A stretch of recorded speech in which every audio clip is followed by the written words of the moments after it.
নমস্কার নমস্কার নমস্কার নমস্কার নমস্কার নমস্কার নমস্কার আপনাদের সবাইকে সবাইকে সবাইকে নমস্কার। আপনাদের সবাইকে অজস্র শুভ কামনা জানাচ্ছে আপনাদের সৌমিত্র বসু। সবাইকে স্বাগত জানাচ্ছে আজকের এই শরণাগত অনুষ্ঠানে এবং সবাইকে শুভ সকাল জানাচ্ছে। শুভ হোক, শুভ হোক, সকলের শুভ হোক, পৃথিবীর শুভ হোক। হিংসায় উন্মত্ত এই পৃথিবী, নিত্য নিঠুর দ্বন্দ্ব, সেই সমস্ত কিছু নিরসন হোক, সমস্ত অগ্নি নির্বাপিত হোক।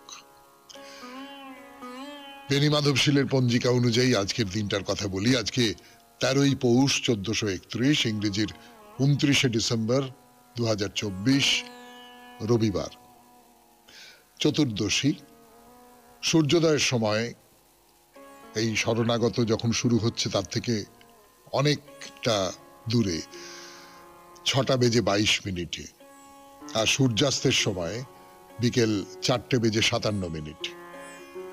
নক্ষত্র জ্যেষ্ঠা, জন্মে বৃশ্চিক রাশি, বিপ্রবর্ণ রাক্ষসগণ। রাত্রি 11:46 গতে ধনু রাশি, ক্ষত্রিয় বর্ণ। আমাদের হোয়াটসঅ্যাপে চিঠি পাঠাবার নাম্বার 9831922927। চিঠির গোড়ায় অতি অবশ্যই SG লিখতে হবে। এবারে অনুষ্ঠানের কথা আর কি বলবো। আজকে তো রবিবার, রবিবারের অনুষ্ঠান মানে শ্রী চৈতন্যদেবের অনুষ্ঠান। এই অল্প কদিন আগে 24 এবং 25শে ডিসেম্বর আমরা বলছিলাম যীশু খ্রিস্টের কথা, যিশুর খ্রিস্ট হয়ে ওঠার কথা, তার উপদেশের কথা। আর আজকে চৈতন্যদেবের কথা বলবো। বলছিলাম যে বল্লভ ভট্ট, তিনি চৈতন্যদেবের সেবক, তিনি চৈতন্যদেবের অনুরাগী, তিনি চৈতন্যদেবের ভক্ত, কিন্তু তার মনের মধ্যে কোথাও একটা অহংকারের বীজ ছিল, তার জ্ঞানের অহংকার। এবং সেই অহংকারের জায়গা থেকে তিনি এমন একজনের নিন্দা করেছেন, এমন একজনকে নাকচ করতে চেয়েছেন যাকে চৈতন্যদেব নিজের শিক্ষক বলে মানেন। সেইখানে চৈতন্যদেব রুষ্ট হয়েছেন, তাকে ভৎসনা করেছেন, তার সঙ্গে এমন ব্যবহার করেছেন যাতে বল্লভ বুঝতে পারেন যে না, চৈতন্যদেব এটা অনুমোদন করেননি, খুশি হননি। এবং সেই যে আঘাত, সেই আঘাতে বল্লভ পাল্টে যাচ্ছেন। এই পর্যন্ত বলেছিলাম আপনাদের। তার মানে চৈতন্যদেব কেবলমাত্র তৃণাদপি সুনীচেন নন, সেই সঙ্গে তিনি কঠোরও হতে পারেন। তার অন্য আরো নিদর্শন আছে তার জীবনে, কিন্তু দরকার মতো কঠোরও হতে হবে বই কি।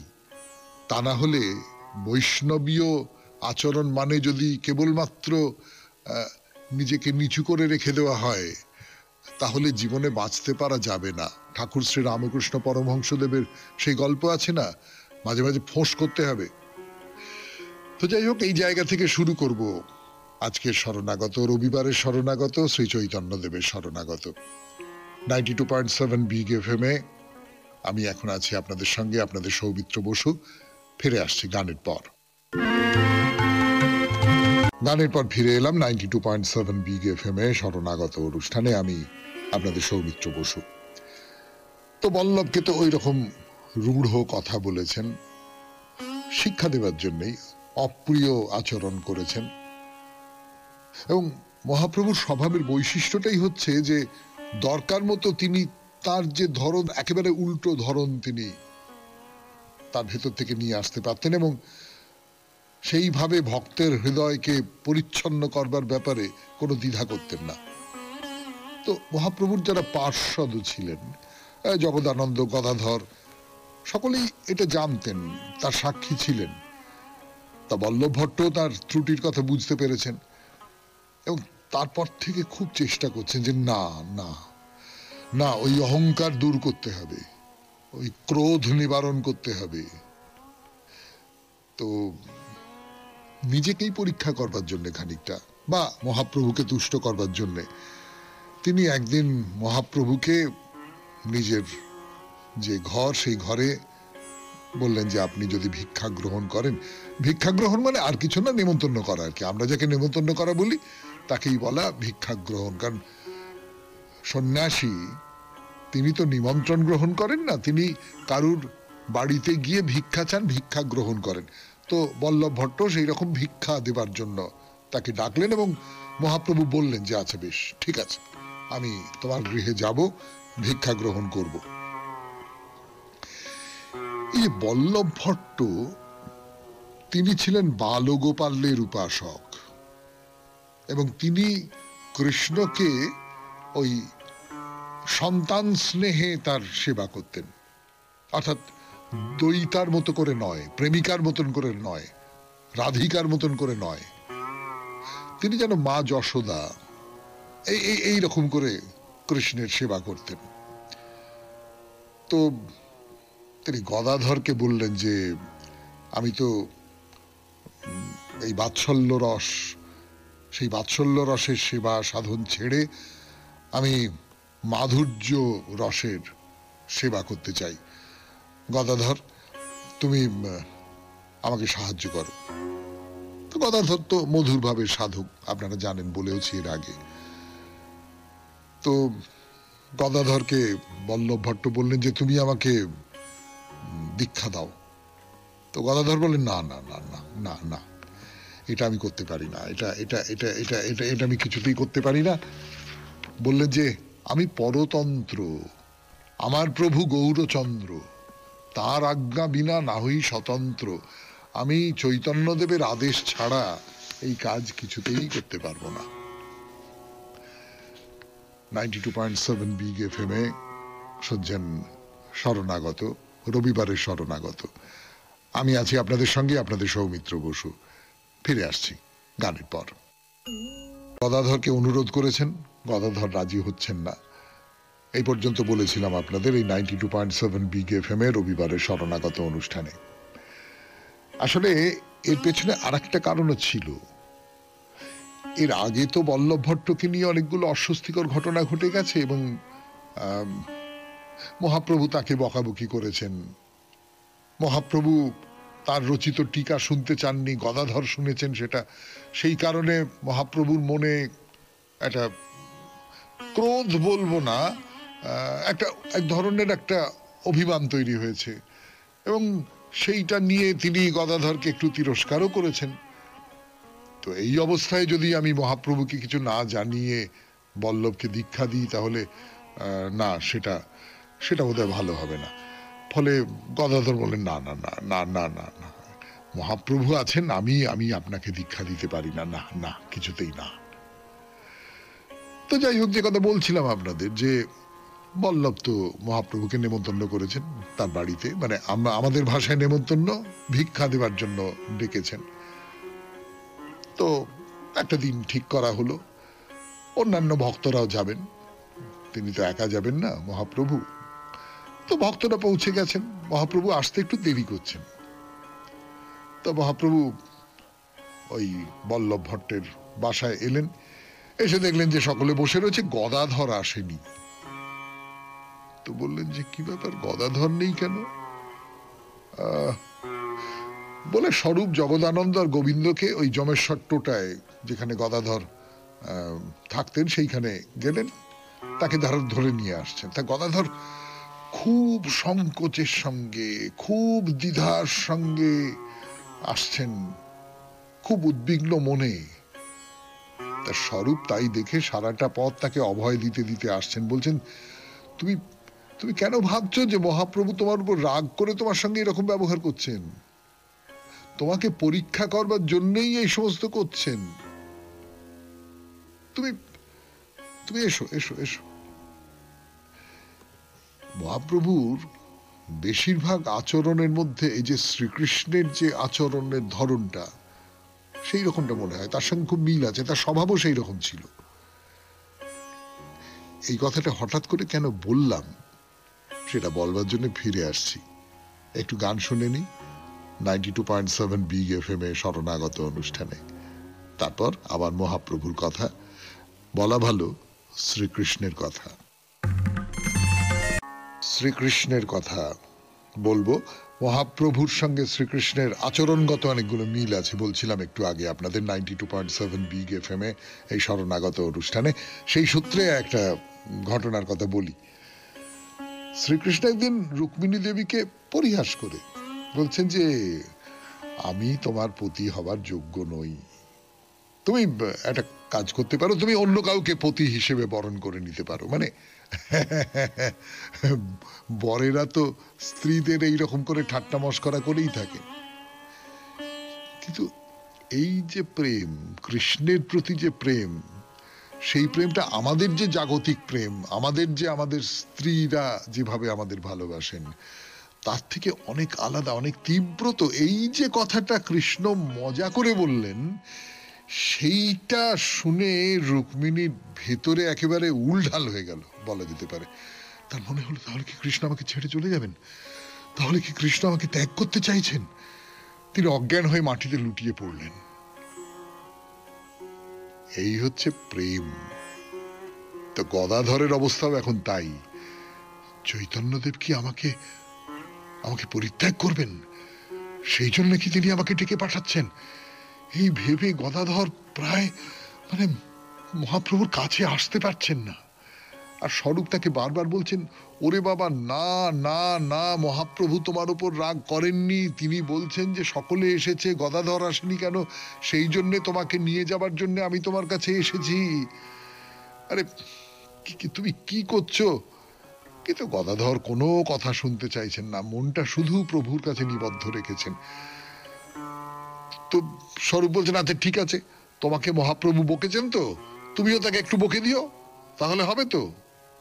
তো গদাধর বলতেন, তুমি কি বলছো, আমি তাকে তিরস্কার করব? তিনি তিনি আলাদা, তিনি সর্বজ্ঞ শিরোমণি, তার সঙ্গে আমি ঝগড়া করব? আমি আমি আমি জানি তিনি তিনি আমার দোষগুণ বিচার করে আমাকে কৃপা করবেন। বলো, কৃপা করবেন না বলো? এই বলতে বলতে বলতে বলতে তারা প্রায় বল্লভ ভট্টের বাসার কাছে পৌঁছে গেছেন। তা মহাপ্রভু বসে রয়েছেন বাইরের দিকে তাকিয়ে, গদাধর কখন আসবে, গদাধর কখন আসবে। তো গদাধর বহুদূর থেকে তাকে দেখতে পেয়েছেন, আর দেখেই একেবারে দু চোখ দিয়ে জল ঝরছে। তিনি ছুটতে ছুটতে ছুটতে ছুটতে এসে একেবারে মহাপ্রভুর পায়ে আছাড় খেয়ে পড়েছেন। বলছেন যে প্রভু, প্রভু আমি আমি অপরাধ করেছি, আমাকে মার্জনা করো, আমাকে আমাকে মার্জনা করো। আর সেইটা দেখে মহাপ্রভু মুখে মৃদু হাসি, তো উঠে দাঁড়িয়ে গদাধরকে দুহাত ধরে তুলে নিজের বুকে একেবারে জড়িয়ে ধরেছেন। জড়িয়ে ধরে বলছেন, গদাধর গদাধর, আমি তোমার ভেতরে যে ভালোবাসা থেকে যে রাগ তৈরি হয়, প্রণয় রোষ, সেইটা উপভোগ করতে চেয়েছিলাম, কিন্তু না, আমি নানান রকম চালাকি করেছিলাম তোমাকে রাগাবার জন্যে, কিন্তু তুমি তুমি সব ব্যর্থ করে দিয়েছ। আমার সমস্ত অনাদর সহ্য করেও তুমি যে আমাকে এইরকম করেই ভালোবেসেছো, আমি মুগ্ধ হয়েছি। তুমি আমায় কিনে নিয়েছো গো গদাধর। এই ভক্তের কাছে ভগবান পরাজিত হন, কি তাই তো? শুনছেন রবিবারের শরণাগত, চৈতন্যদেবের শরণাগত 92.7 বিগ FM এ। আমি আছি আপনাদের সঙ্গে, আপনাদের সৌমিত্র বসু। এরকম সব ব্যাপার স্যাপার হলো যেগুলো বললাম আপনাদের। মহাপ্রভু গদাধরকে জড়িয়ে ধরলেন, তারপর তো আহার হলো। আহারের পরে বল্লভ ভট্ট এসে মহাপ্রভুকে বলছেন যে প্রভু, আমি চাই গদাধর আমাকে দীক্ষা দিন, কিন্তু তিনি কিছুতেই রাজি হচ্ছেন না। আপনার অনুমতি ছাড়া তিনি আমাকে দীক্ষা দিতে রাজি নন, আপনি যদি অনুমতি করেন। তা মহাপ্রভু বলেন, বেশ গদাধর, বল্লভ যা চাইছে তাই করো, তুমি ওকে দীক্ষা দাও। এবং বল্লভকে তারপরে গদাধর দীক্ষা দিলেন। এই তো গেল বল্লভ ভট্টের কথা। এইবারে আরেকজনের কথা বলি আপনাদের, ভগবান আচার্য। ওই 1517 খ্রিস্টাব্দে বাংলা থেকে যে যাত্রীরা এসেছিলেন, তাদের সঙ্গে মহাপ্রভুর এক পরম ভক্ত এই ভগবান আচার্য এসেছিলেন। ভগবান আচার্যর বাড়ি ছিল হালি শহরে। তার বাবার নাম শতানন্দ খান। খান মানে কিন্তু মুসলমান নয়, খান একটা উপাধি ছিল, রাজ উপাধি। তো তার গোপাল ভট্টাচার্য বলে আরেক ভাই ছিলেন, তিনি কাশীতে থাকতেন। ভগবান আচার্য নীলাচলে এসে মহাপ্রভুকে দেখে তার ভেতরে সেই ভাব জেগে ওঠে এবং তিনি নীলাচলেই থেকে গেলেন, দেশে আর ফিরে গেলেন না। তো খুব উদার সরল ধরনের, খুব পণ্ডিত মানুষ, পরম বৈষ্ণব। তার বাবা, যে বলেছিলাম আপনাদের শতানন্দ খুব বিষয়ী লোক ছিলেন, এবং বুঝতেই পাচ্ছেন নবাবের কাছ থেকে উপাধি পাচ্ছেন, খান উপাধি পাচ্ছেন, খুব বিষয়ী লোক, প্রচুর টাকা পয়সা। তো সেই সমস্ত কিছু ছেড়ে দিয়ে, সমস্ত আসক্তি পরিত্যাগ করে বাবাকে ছেড়ে ভগবান আচার্য নীলাচলে চলে যান এবং মহাপ্রভুর কৃপা লাভ করেছিলেন। তো সেখানে সবসময় ওই কৃষ্ণ কৃষ্ণ কৃষ্ণ কৃষ্ণ কৃষ্ণ সেবা করছেন এবং মহাপ্রভুর সঙ্গে খানিকটা বন্ধুত্বের সম্পর্ক, স্বরূপের সঙ্গেও একটা বন্ধুত্বের সম্পর্ক।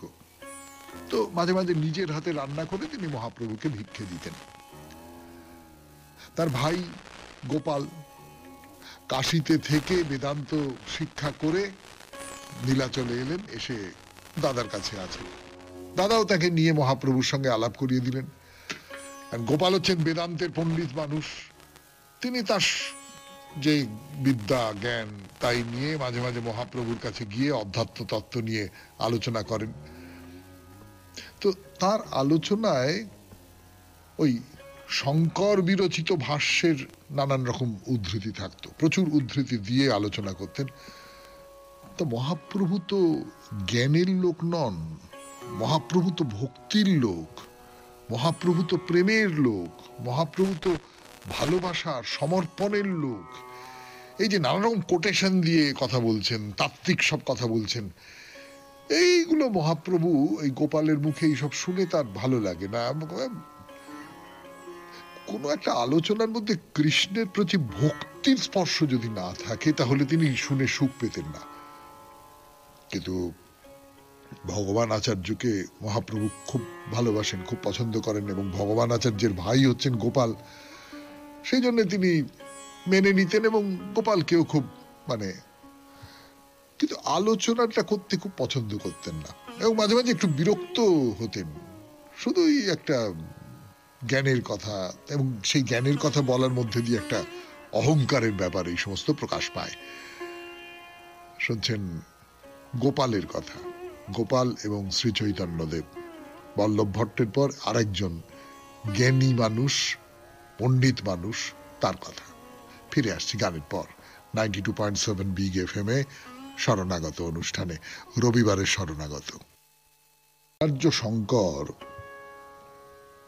তার কথা বলছিলাম। গোপাল তার মতে বিশ্বাস করেন। 92.7 বিগ এফএম এ শরণাগত অনুষ্ঠান শুনছেন, রবিবারের শরণাগত। এই আচার্য শঙ্করের তত্ত্ব বলছে জীব আর ব্রহ্ম একই। এর সঙ্গে মহাপ্রভুর তত্ত্বের মিল হয় না, নিজে মানতে পারেন না। তো গোপালের সঙ্গে বসে বসে বসে বসে এই যে সমস্ত কথাবার্তা বলা, আলাপ আলোচনা করা, এই শুধু সময় নষ্ট। ফলে তিনি চুপ করে বসে থাকতেন, গোপালই আপন মনে বক বক বক বক করে বকে যেতেন। তা গোপাল এটা বুঝতে পারছেন যে না, মহাপ্রভু না পছন্দ করছেন না। আমি একটা কথা বললাম, তার উত্তরে যিনি শুনছেন তিনি বললেন বাহ বাহ বাহ বাহ, বড় ভালো বলেছেন, বড় ভালো, বাহ, একটা প্রশংসার কথা বললেন ইত্যাদি। সেসব কিছু করছেন না, চুপ করে বসে থাকেন। তো তিনি দাদার কাছে, ভগবানের কাছে গিয়ে বলেছেন যে এরকম করছেন মহাপ্রভু। তো তখন ভগবান আচার্য সমস্ত শুনে তার মনে হলো যে না, মহাপ্রভুর সঙ্গে প্রথম সাক্ষাতে এই ভাইয়ের এইরকম সব জটিল তত্ত্ব নিয়ে আলোচনা করতে যাওয়াটা ঠিক হয়নি। তো নিজে তিনি একদিন স্বরূপের কাছে গেলেন, গিয়ে গোপালের নাম, ভাইয়ের নাম নিয়ে বললেন যে আমার ভাই কাশী থেকে এসেছে, সে সেখানে বেদান্তের পাঠ গ্রহণ করে, তো চলো না আমরা সবাই মিলে সেখানে গিয়ে একদিন তার কাছে বেদান্তের ভাষ্য শুনি। তো স্বরূপ তো মহাপ্রভুর একেবারে একান্ত পার্ষদ এবং তার ব্যক্তিগত সহকারী, মহাপ্রভুর মতেই বিশ্বাসী। তিনি এই ভগবান আচার্যের অনুরোধ শুনে ভাবছেন তার ভাই গোপাল তো বেদান্তের শঙ্কর ভাষ্য শোনাবে। তো এই শঙ্কর ভাষ্যের যে ব্যাখ্যা, সে তো আমরা যা বিশ্বাস করি তার একেবারে উল্টো দিকে। তো এ তো আমরা কোনো সাধকই শুনতে রাজি হবেন না। তবে ভগবান আচার্যের সঙ্গে স্বরূপের একটা বন্ধুত্ব আছে, সেই জন্যে ভগবান আচার্যের মনে হয়েছে যে না, স্বরূপ উপেক্ষা করতে পারবেন না। তো স্বরূপ গোপালের সঙ্গে কথাবার্তা বলতে গেলেন, বেদান্তের ভাষ্য শুনলেন। তারপর কি হলো বলবার জন্য ফিরে আসছি গানের পর 92.7 বিগ এফএম এ শরণাগত অনুষ্ঠানে। আমি আছি আপনাদের সঙ্গে, আপনাদের Soumitra Basu. 92.7 big FM 92.7 big FM এ শরণাগত অনুষ্ঠানে যে স্বরূপ গেলেন, গিয়ে ওই ভগবানের অনুরোধে গোপাল যে সব ভাষ্য বলছেন সেগুলো শুনলেন, সব শঙ্কর ভাষ্য শুনে চুপ করে কোন রকম ভালো ভালো, খুব ভালো, মুক্তমুখ ইত্যাদি ইত্যাদি এই সমস্ত কিছু না বলে ফিরে চলে এল। তো পরে আচার্য যখন তার কাছে এসে আলোচনার ফল জানতে চাইলেন, তখন স্বরূপ বললেন যে আচার্য, গোপালের সঙ্গে কি তোমারও বুদ্ধিভ্রংশ হলো? আরে তুমি এটা জানো না যে আচার্য শঙ্করের মায়া তত্ত্ব বৈষ্ণবীয় তত্ত্বের একেবারে বিপরীত। বৈষ্ণবীয় তত্ত্বে যেখানে বলা হয়েছে জীব কৃষ্ণের নিত্য দাস, সেখানে তারা বলছেন আমি ব্রহ্ম। তারা সবসময় শুধু ব্রহ্ম, চিত, মিথ্যা, মায়া এই সমস্ত কথার মধ্যে ডুবে থাকেন। আর এই সমস্ত কথা শুনে যারা বৈষ্ণব ভক্ত তারা অন্তরে ব্যথা পান, তুমি জানো না? গোপাল এই সমস্ত কথা বলছেন, আমাকে শুনতে হলো বসে বসে তোমার জন্যে, তোমাকে ভালোবাসি বলে। তো এটা শুনে ভগবান আচার্যর মন তো খারাপ হয়ে গেছে। তিনি তখন গোপালকে নিয়ে, তার ভাইকে নিয়ে আর কোনো কথা না বলে গোপালকে বললেন যে যাও, তুমি বরং বাংলায় ফিরে যাও। দিন কেটে গেছে বেশ কদিন। কিছুদিন পরে ভগবান আচার্যের মনে খুব ইচ্ছে হয়েছে যে আমি নিজের হাতে রান্না করে মহাপ্রভুকে ভিক্ষে দেব। একদিন বলেছেন যে আপনি আমার গৃহে এসে ভিক্ষা গ্রহণ করবেন। শুনছেন রবিবারের শরণাগত 92.7 বিগ এফএম এ। আমি আছি আপনাদের সঙ্গে, আপনাদের সৌমিত্র বসু। একটু গান শুনে নি 92.7 বিগ এফএম এ শরণাগত অনুষ্ঠানে, যে ভগবান আচার্য তো মহাপ্রভুকে নিমন্ত্রণ করেছেন, মহাপ্রভু আসবেন, খাবেন।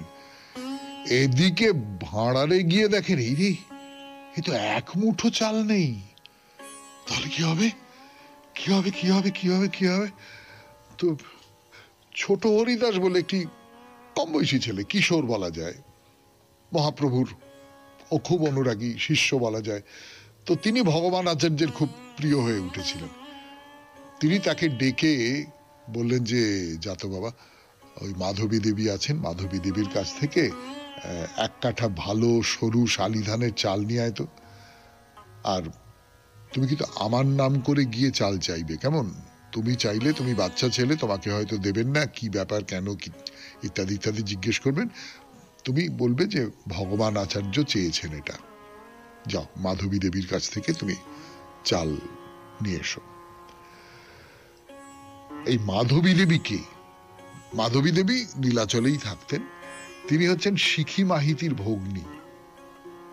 শিখি মাহিতি তিনি ওই জগন্নাথ মন্দিরের লিখন অধিকারী বলা হতো, মানে মন্দিরে প্রত্যেক দিন কি কি হচ্ছে না হচ্ছে ডায়েরির মতন করে তিনি লিখে রাখতেন, সেটা সংরক্ষণ করা হতো। তো মাধবী দেবী সেই শিখি মাহিতির ভাগ্নী, কাছেই তাদের বাড়ি। তো মাধবী দেবী বয়স হয়েছে এবং বিধবা, খুবই ভক্তি তার, এবং খুবই কঠোর নিয়মে সাধন ভজনের যে নিয়ম কানুন সমস্ত পালন করেন, খুবই নিষ্ঠা ভরে, এবং তার কণ্ঠটি বড় সুন্দর। মহাপ্রভু তার নিষ্ঠা দেখে এবং তার গান শুনে বলেছিলেন যে জগতে রাধারানীর সেবা 3.5 জন ঠিকভাবে করতে পারে, স্বরূপ গোসাই, রায় রামানন্দ আর শিখি মাহিতি, এই 3 জন, আর এই মাধবী দেবী অর্ধজন। এত সুন্দর গান গাইতেন তিনি, সেই গানেই তো সেবা। এবং মহাপ্রভু মাধবী দেবীকে ভাব সাধনার সার্থক সাধক বলেই স্বীকৃতি দিয়েছিলেন। মহাপ্রভু যখন উড়িষ্যায় আসেননি তখন উড়িষ্যাতে ব্রজগোপীদের আনুগত্যে মধুর ভাব ও সাধনার প্রচলন তো সেই অর্থে ছিল না। তো অদ্বৈত আচার্য ছিল দাস্যভাব আর সখ্যভাব, নিত্যানন্দের সখ্যভাব, কেউই মধুর ভাব ও সাধনার সাধক ছিলেন না। তো মাধবী দেবী মহাপ্রভুর প্রভাবে তিনি এই যে মধুর ভাবের সাধনা, সেই সাধনায় মগ্ন ছিলেন এবং মহাপ্রভুরও খুব আস্থা ছিল। তিনি নারী, কিন্তু মহাপ্রভু বলেছিলেন যে ঠিক আছে, তুমি পুরুষদের সঙ্গে থেকে ইষ্টগোষ্ঠী করবার অনুমতি পেলে। তো এই নিয়ে বাংলার যারা পার্ষদ তাদের একটা ভেতরে একটা খচখচ করতো আর কি। একজন মহিলা, একজন নারী, তাকে এইরকম একটা অনুমতি দিলেন, মাধবী দেবীকে তুমি ইষ্টগোষ্ঠী করতে পারো। মানে তাদের মনে হয়েছিল যে কোনো নারী যদি বৈষ্ণব পুরুষদের সঙ্গে একসঙ্গে বসে ইষ্টগোষ্ঠী করতে থাকেন তাহলে মনঃসংযোগ করতে অসুবিধে হতে পারে। মহাপ্রভুকে জানিয়েও ছিলেন।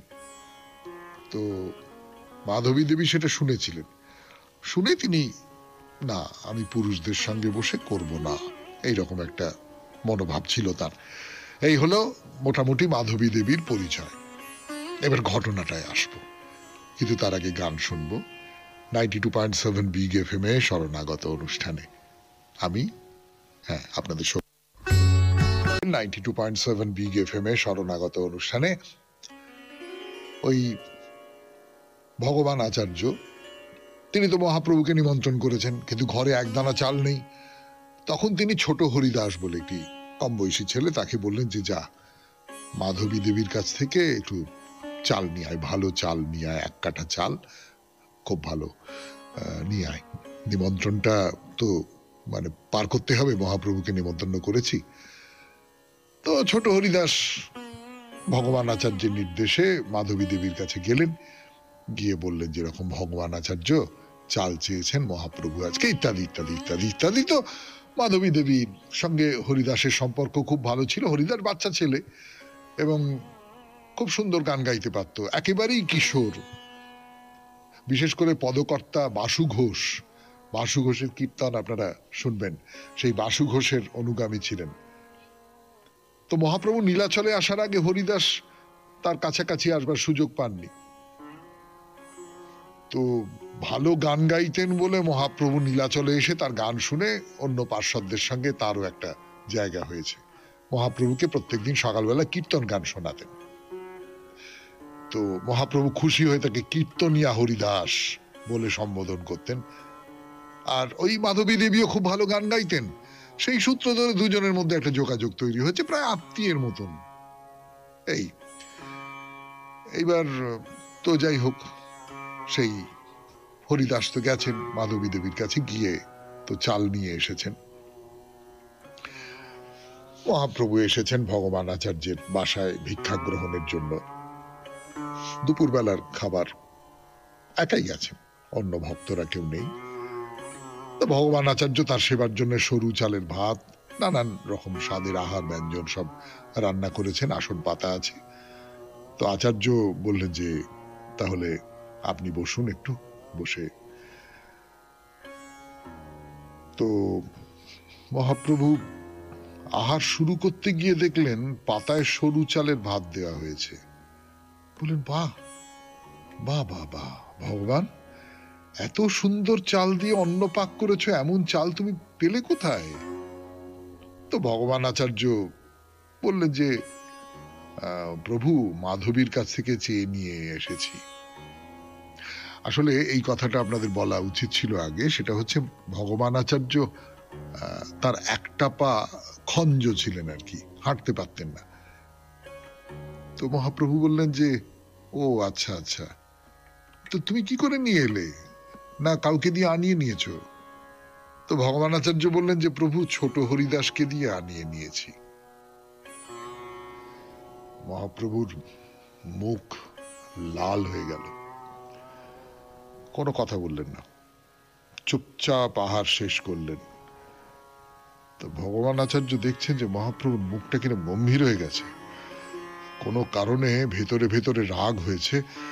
কিন্তু কোনো রকম প্রতিক্রিয়া প্রকাশ না করে তিনি রান্না খেলেন, খেয়ে বলেন বাহ খুব ভালো হয়েছে বলে ঘরে ফিরে গেলেন।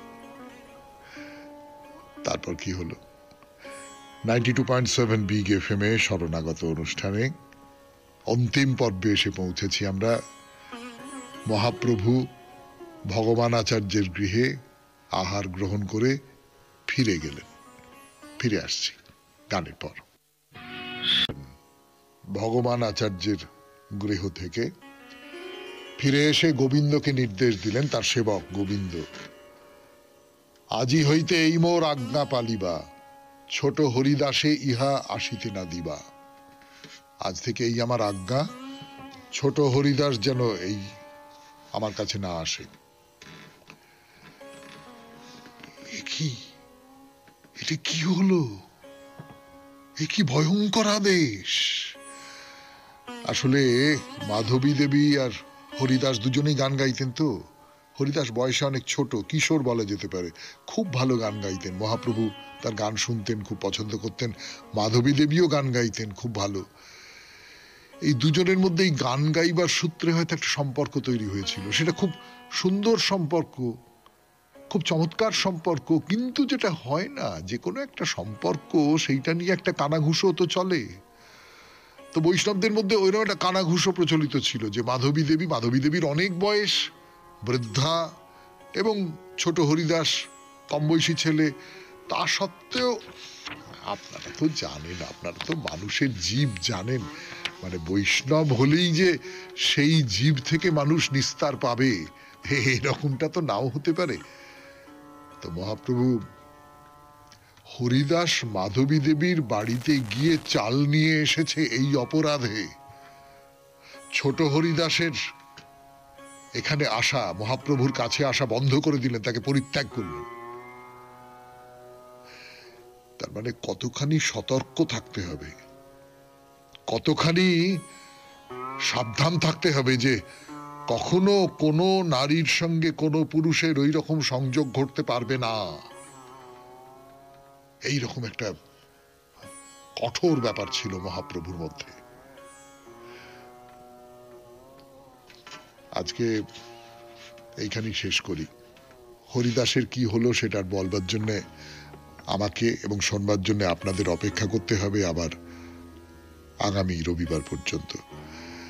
কিন্তু কষ্ট হয়, এই সব সিদ্ধান্তের কথা শুনলে তো কষ্ট হয়, তাই না?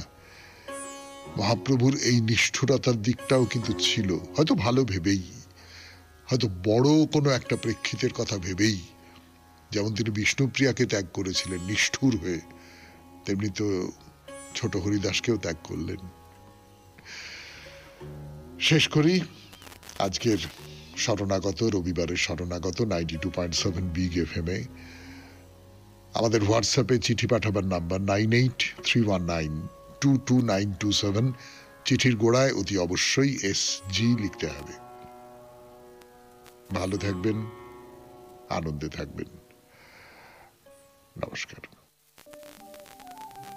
নমস্কার নমস্কার নমস্কার নমস্কার নমস্কার নমস্কার নমস্কার আপনাদের সবাই